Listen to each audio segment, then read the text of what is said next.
Hello दोस्तों, आपका हमारे अपने YouTube channel science coaching centre में फिर से बहुत बहुत स्वागत है। आप लोग वर्ग दसम का कोऑर्डिनेट ज्योमेट्री यानी निर्देशांक या नियामक ज्यामिति को पढ़ रहे हैं। पहले भी कुछ हिसाब हो चुका है। 7.1 एक्सरसाइज का नाम है। उसमें से कुछ जो इम्पोर्टेंट क्वेश्चन है वो आपको बताया जा रहा है। जो बताया जा रहा है वही आएगा एकदम 100%। इसके लिए फिक्र नहीं करना है, इसलिए देखेंगे आप लोग। यदि आप हमारे चैनल पर नए हैं तो सब्सक्राइब कर लीजिए, ताकि जब भी नया कोई वीडियो हम अपलोड करेंगे तो आप लोगों के पास नोटिफिकेशन के थ्रू आसानी से पहुंच जाएगा। तो बच्चों देखिए, यहाँ पर आगे का जो मैथ है वो देखिए क्या कह रहा है। यह कह रहा है कि एक्स अक्ष पर वह बिंदु ज्ञात करें। मतलब कि एक्स अक्ष पर कोई बिंदु है, कोई पॉइंट है, उसको ज्ञात करना है, कैलकुलेट करना है, जो 2, -5 और -2 और 9 से सम दूरस्थ है, उसको ज्ञात करना है। तो देखिए, हम एक चित्र के द्वारा आप लोगों को समझाते हैं। देखिए, कह रहा है एक्स अक्ष पर वह बिंदु ज्ञात करें जो 2, -5 -2 और 9 से। तो देखिए, 2 जो -5 दिया हुआ है, मान लिया जाए कि एक बिंदु का मान लिए ए, और ये जो दूसरा दिया हुआ है उसको मान लेते हैं बी, और यहाँ से कोई बिंदु जो है पी मान लिए, और उसका वैल्यू कितना माने हैं तो x और 0 मान लिए हैं। तो अब देखिए, इस चित्र के द्वारा माना कि ए आप देखिए रहे हैं कि 2 -5 है, तथा बी क्या है -2 और 9 है। अब देखिए, एक्स अक्ष पर स्थित बिंदु का निर्देशांक, या देखिए यहाँ पर लिखा हुआ है, मतलब कुछ दूरी पर है, वो एक्स अक्ष पर स्थित बिंदु का निर्देशांक जो है Px0 है। अब देखिए, चूंकि बिंदु P से, मतलब देखिए यहाँ पर बिंदु P है, यहाँ से A के बीच का दूरी और बिंदु P से B का बीच का दूरी समान है, इसलिए हम कह सकते हैं PA बराबर PB। क्या कहेंगे? PA बराबर PB।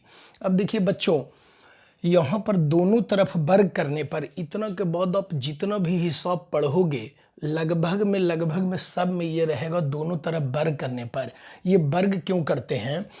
चाहेंगे तो पहले का जो फॉर्मूला आप लोग दूरी सूत्र वाला पढ़े हो, √x1 - x2 का whole square plus y1 - y2 का होल स्क्वायर, तो वैसा भी लिख सकते हो। लेकिन देखिए, हम इसके अनुसार बताते हैं कि यदि यहाँ लिखा हुआ है PA बराबर PB, तो आखिर हमने दोनों तरफ वर्ग क्यों किया?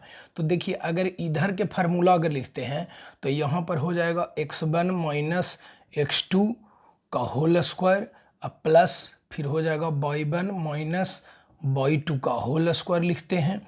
और इधर भी, चूंकि इधर भी PB है, तब फार्मूला तो इधर भी सेम ही लिखना पड़ेगा। तो ये जो अंडर रूट इधर भी है और अंडर रूट इधर भी है, तो अंडर रूट को हटाने के लिए दोनों तरफ वर्ग कर दिया जाता है, ताकि दोनों तरफ के अंडर रूट स्वयं समाप्त हो जाए। इसलिए ये फॉर्मूला ऐसे न लिख करके लिखा जाता है दोनों तरफ वर्ग करने पर। किस लिए? क्योंकि दोनों तरफ का रूट अंडर को हटाना है। तो याद रखोगे, अभी सारे क्वेश्चन में ऐसे ही आएंगे। तो दोनों तरफ वर्ग करने पर तब PA का स्क्वायर अब बराबर इधर हो गया PB का स्क्वायर।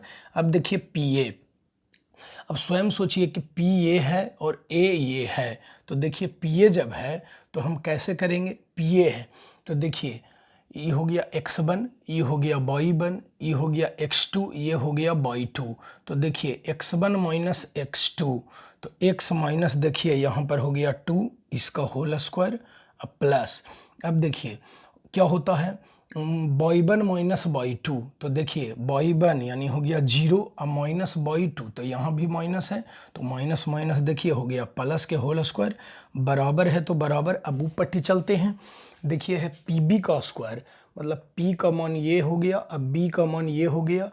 तो देखिए x1 x2 फिर ये हो गया y1 y2। तो बच्चों लिखेंगे हम x, यहाँ पर जखन ये माइनस है तो माइनस माइनस प्लस हो जाएगा, 2 का होल स्क्वायर प्लस फिर y1 - y2, चाहे y2 - y1 भी लिख सकते हैं, कोई दिक्कत नहीं है, पहले भी आप लोग पढ़ ही लिए हैं। तो 9 में से 0 घटा दिए, इसका हो गया होल स्क्वायर।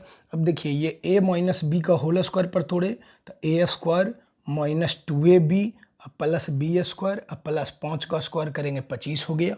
इसको a प्लस बी के होल स्क्वायर पर तोड़ेंगे तो A square plus 2ab plus B square तो A square plus 2ab plus B square हो गया। 9 का स्क्वायर कर दिए तो 81 हो गया। एक्स स्क्वायर से एक्स स्क्वायर देखिए कैंसिल हो गया तो माइनस 4x जोड़ी 25 4 29 हो गया। इधर हो गया 4x प्लस 81 4 हो गया 85 माइनस 4x। अब देखिए प्लस 4x ही पट जाके माइनस 4x हो गया 85 प्लस 29 पट जाके माइनस 29 माइनस 8x बराबर ये 56 आ गया। तो x बराबर 8 सते 56 माइनस 7 हो गया। इसलिए यही नीचे लिख देना है कि इसलिए x अक्ष पर स्थित बिंदु का निर्देशांक, चूंकि x अक्ष पर स्थित बिंदु का निर्देशांक क्या माने थे तो यहाँ पर देखिए था x0 तो यहाँ पर x0 था तो x का वैल्यू कितना आया माइनस 7 आया और 0 तो रह गया ऐसे ही। यही आपका आंसर हो गया। तो अच्छे तरीके से बनाएंगे, किसी प्रकार का कोई दिक्कत नहीं होगा। अब बढ़ते हैं अगले क्वेश्चन की ओर।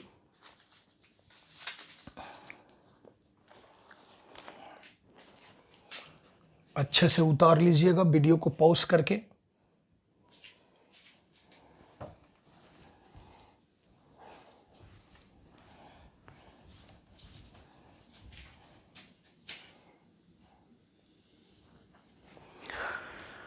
बढ़ेंगे क्वेश्चन नंबर नेक्स्ट की ओर। बाई का क्वेश्चन है, बाई का वह मान ज्ञात करें जिसके लिए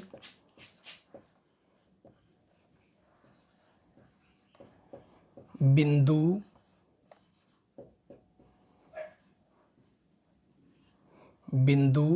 P 2 माइनस 3 और Q 10 बाई के बीच की दूरी 10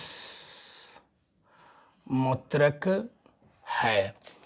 देखिए बच्चों ये भी काफ़ी इजी क्वेश्चन है, गौर से समझेंगे।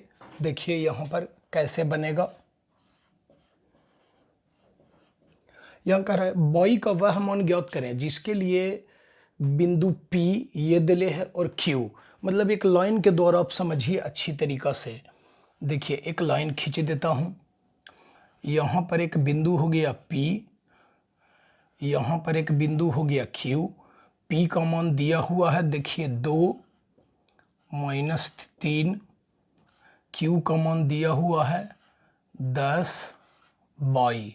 अब देखिए और बीच की दूरी के मतलब हो गया P और Q के जो बीच का जो दूरी है वो दिले है 10 मात्रक। वो तो मात्रक ऐसे ही लिखा हुआ रहता है, आपको ये सोचना है कि P और Q ये दोनों का जो बीच का डिफरेंस है, दूरी है, डिस्टेंस, वो 10 मात्रक दिया हुआ है।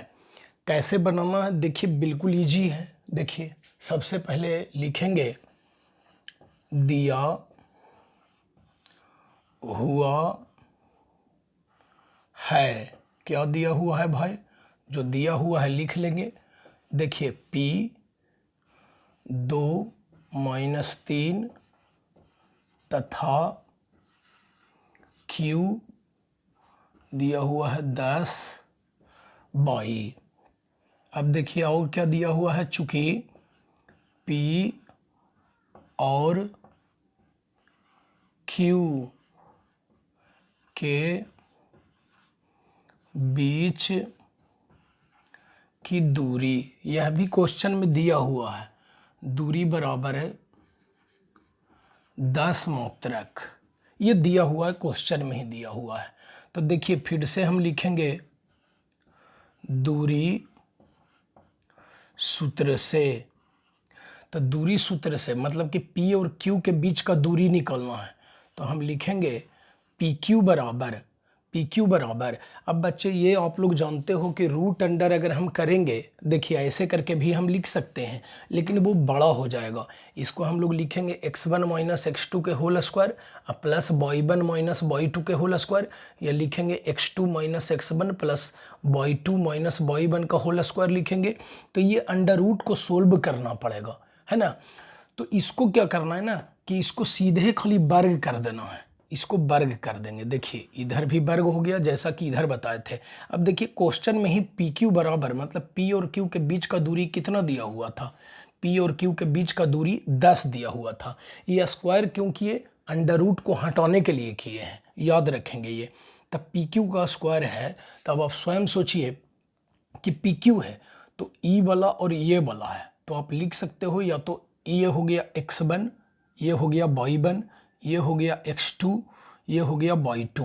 तो या तो x2 में से x1 घटाइए या x1 में से x2 घटाइए, दोनों बात बराबर है। तो मेरी मर्जी, हम 10 माइनस 2 भी घटा सकते हैं, इतना का होल स्क्वायर होता है, और प्लस उसके बाद देखिए यहाँ y2 में से y1 घटावेंगे, यानी हो गया y, और यहाँ पर वैल्यू भी माइनस में है तो माइनस माइनस हो गया, प्लस इतना का होल स्क्वायर बराबर।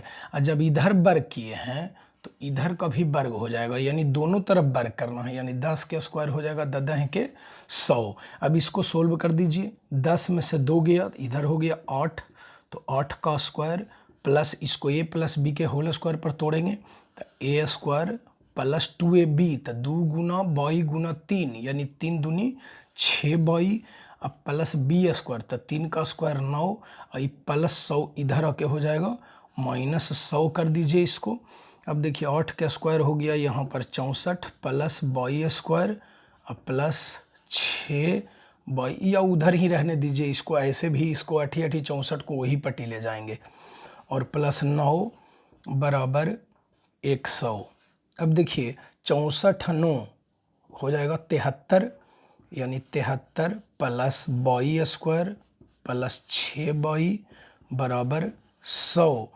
तो लिख सकते हैं आप बाई स्क्वायर प्लस 6 बाई बराबर 100। ये प्लस 73 उधर जाके हो गया माइनस 73, तो आप लिख सकते हो बाई स्क्वायर प्लस 6 बाई और बराबर, ये हो गया जाकर के कितना, ये हो गया प्लस 27। अब इसको ई पट्टी ले आइए, यानी हो गया by square plus 6 by plus 27, इधर आएगा तो हो जाएगा माइनस 27, उधर कुछ नहीं बचा तो 0 हो गया। अब आप लोग मध्य पद का गुणनखंड जानते होंगे, मध्य पद का गुणनखंड यानी 9 या 27, यानी गुना करे तो आवे माइनस 27 बाई स्क्वायर, और जोड़े या घटावे तो प्लस 6 बाई, तो 9 या 27, 9 में से 3 घटावेंगे 6 बच जाएगा। तो देखिए इसको कैसे सोल्व करेंगे, बाई स्क्वायर प्लस में लाना है तब ज़्यादा बड़ा वाला को प्लस में रखना है, यानी हो जाएगा 9 बाई और माइनस 3 बाई और माइनस 27 बराबर 0। इसमें से बाई के कॉमन निकाल दिए, बच गया बाई प्लस 9, इसमें से 3 के कॉमन निकाल दिए तो बच गया बाई प्लस 9 बराबर 0। तो एक क्वेश्चन में हम लिख सकते हैं बाई माइनस 3, और एक क्वेश्चन में हो गया बाई प्लस 9 बराबर उधर हो गया 0। अब बच्चों एक बार में इसको इधर रखिए, एक बार में इसको इधर रखिए, तो देखिए हम लिखेंगे बाई माइनस 3 लिखेंगे तो 0, ये गुना में है तो इधर जाके देखिए हो गया भागा में, यानी बाई प्लस 9 हो गया, यानी कट जाएगा तो हो गया 0, यानी बाई माइनस 3 बराबर 0। तो बाई बराबर हम लिखेंगे तो ये माइनस 3 उधर जाके हो गया प्लस 3। अब बराबरी में इसको रखना है आगे में, यानी बाई प्लस 9 बराबर हो गया, उधर जाएगा तो हो जाएगा 0 बटा बाई माइनस 3, इसको भागा देंगे तो ये भी हो गया 0। तो बाई बराबर आ जाएगा ये प्लस 9 ऊपर जा करके हो गया माइनस 9 आ गया। तो यही दोनों हो गया आंसर, क्योंकि क्वेश्चन में कह रहा था बाई का वह मान ज्ञात करें। तब बाई का मान कौन कौन आया, देखिए बाई का मान आया 3 और बाई का मान आया माइनस 9, लास्ट में लिख देंगे। अतः बाई का मान बराबर, दोनों लिख देंगे, आगे पीछे से कोई दिक्कत नहीं है, 3 -9, यही हो गया आंसर। चाहे -3 और चाहे -9 और 3 भी लिख सकते हैं, कोई दिक्कत नहीं है। तो आशा करते हैं बच्चों कि पूरी तरह से अच्छा तरह से आप लोगों को समझ में आ गया होगा, किसी प्रकार का कोई दिक्कत नहीं होगा। तो वीडियो को पहले शुरू से लेकर अंत तक देख लीजिए और उसके बाद आप लोग बनाएंगे, है ना। उसके बाद देखते रहिए हिसाब को उलट करके, ताकि दिमाग में सेट रहे। चलिए बस।